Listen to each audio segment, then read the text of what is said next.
اب تیسرا سٹیپ جو ہے وہ یہ ہے کہ جب آپ ذہنی طور پر تیار ہو جائیں، یعنی بہت ساری چیزیں آپ نے اس ذہن میں بٹھا لینی ہیں، پھر جب آپ ذہنی طور پر تیار ہو جاتے ہیں تو پھر سورت کے مقاصد کو پہچانیں. جو بھی آپ سورت پڑھنے لگے ہیں تو سورت کے مقاصد کو پہچانیں. مثال کے طور پر اگر آپ نے سورہ فاتحہ پر تدبر کرنا ہے، سورہ اخلاص پر کرنا ہے، تو سب سے پہلے آپ سورت کے مقاصد کو پہچانیں. طریقہ کیا ہے سورت کے مقاصد کو پہچاننے کا؟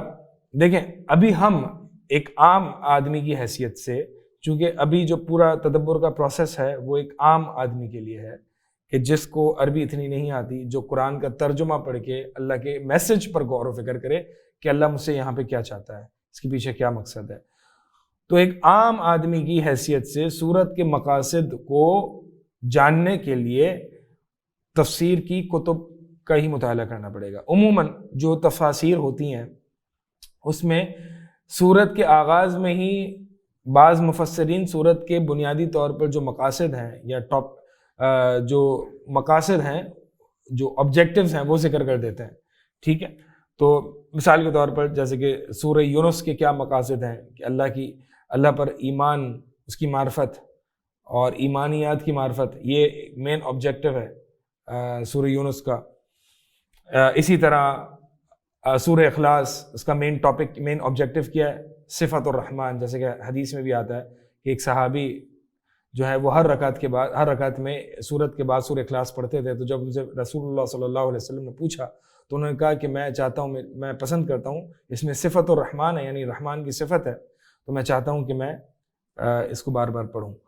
تو لہٰذا یہ بنیادی طور پر جو مقاصد ہیں، یہ مفسرین نے آپ کو کتب تفسیر میں، اردو تفاسیر میں یہ بنیادی طور پر یہ موضوع مل جاتے ہیں. تو کم از کم ایک سورت کا مقصد، بنیادی آبجیکٹیو کیا ہے، یہ آپ اس سے آگاہ رہیں. عربی میں تو اس سورت کے مقاصد پر بہت ساری کتابیں، جس کا میں انشاءاللہ جب ہم خاص لوگوں کا تدبر، یعنی جب ہم طلباء جن کو عربی آتی ہے اور بھی تھوڑے بہت علوم میں اور فنون میں وہ جانتے ہیں وہ تدبر کیسے کریں، یعنی وہ جو اسپیسیفک تدبر ہے، خاص تدبر ہے، وہ ہم انشاءاللہ بعد میں آئیں گے. ابھی ہم جو ہے وہ عام لوگوں کا تدبر، اس پر ہم بات کر رہے ہیں. تو لہٰذا سورت کے مقاصد کو انسان پہچانے. اور پھر اس کا اگلا جو سٹیپ ہے وہ تفسیر ہے. یہ ہم پہلے بھی پڑھ چکے ہیں کہ تدبر کرنے کے لیے تفسیر کی ضرورت ہے. اب تفسیر جو ہے وہ کیا بتاتی ہے؟ تفسیر آیت میں جو اللہ تعالیٰ کی مراد ہے، اللہ تعالیٰ ہم سے کیا چاہتے ہیں کہ ہم کیا آیت کا معنی اور مطلب سمجھیں، وہ ہمیں تفسیر سے پتہ چلے گا. تفسیر کے لیے بنیادی طور پر جو کتابیں ہیں، احسن البیان ہے، تفسیر القرآن ہے، شیخ عبدالسلام بھٹوی حفظہ اللہ کی ہے، بڑی اہم تفسیر ہے، احسن البیان ہے. اردو میں جو بنیادی طور پر یہ تفاسیر ہے، اور تفسیر ابن کثیر بھی ہے، اور مصباح المنیر بھی ہے اردو میں، یہ بھی دارالسلام سے آپ کو مل جائے گی، 6 جلدوں میں ہے مصباح المنیر. یہ تفسیر ابن کثیر میں جو کہ بہت اسانید ہیں اور کچھ ضعیف روایات بھی ہیں، کچھ موضوع بھی ہیں، تو مصباح المنیر میں جو ہے وہ اس تفسیر ابن کثیر کی تہذیب کی، یعنی جو بھی ضعیف روایات ہیں اور ناقابل حجت روایات ہیں ان کو ہٹا دیا گیا ہے اور اسانید کو حذف کر دیا گیا ہے. جو مین آیت کا مقصد ہے اور آیت کا جو مراد ہے وہ اس کو جو ہے وہ تہذیب کر کے اس مصباح المنیر میں لا دیا گیا ہے تاکہ عوام الناس تفسیر ابن کثیر کے میسج کو سمجھ سکے. تو لہٰذا یہ کچھ بیسک تفاسیر ہیں کہ جن کا تدبر کے دوران، تدبر سے پہلے، یعنی یہ پروسیس ہے پورا تدبر کا کہ انسان کو کم از کم آیت کا معنی اور مطلب پتہ ہو. تو یہ کیسے پتہ چلے گا؟ یہ تفسیر قرآن سے. اسی طرح مفردات القرآن جو ہے، مطلب ایک ایک لفظ کا لفظی ترجمہ بھی انسان جانے. تو اب 2 چیزیں کرنی ہیں آپ نے تدبر کرنا ہے تو سب سے پہلے آپ تفسیر کھولیں، تفسیر کے سورت کے آغاز میں مقصد سورت کو پہچانیں.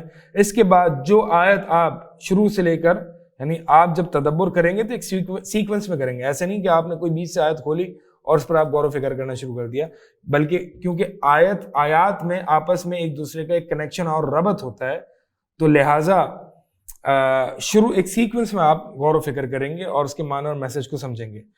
تو آپ نے مقصد سورت کو پہچان لیا، پھر ایک ایک کر کے آپ آیت کی تفسیر میں آئے. تفسیر کو آپ نے پڑھا، تفسیر کو پڑھا اور پھر اس آیت میں جو لفظی ترجمہ ہے ایک ایک کلمے کا، یعنی پوری آیت میں جو مختلف کلمات ہیں، ورڈز ہیں، لفظی ورڈ بائی ورڈ ٹرانسلیشن بہت ساری آتی ہیں، لفظی ترجمے کی بھی بہت ساری کتاب آتے ہیں، نیٹ پہ بھی آپ کو مل جائیں گے.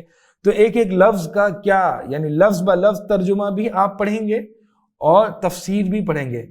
جب آپ آیت کے معنی اور مفہوم کو اچھے سے سمجھ لیں، پھر آپ کا جو ہے وہ نیکسٹ سٹیپ آتا ہے، جو انشاءاللہ ہم نیکسٹ پارٹ میں ذکر کریں گے.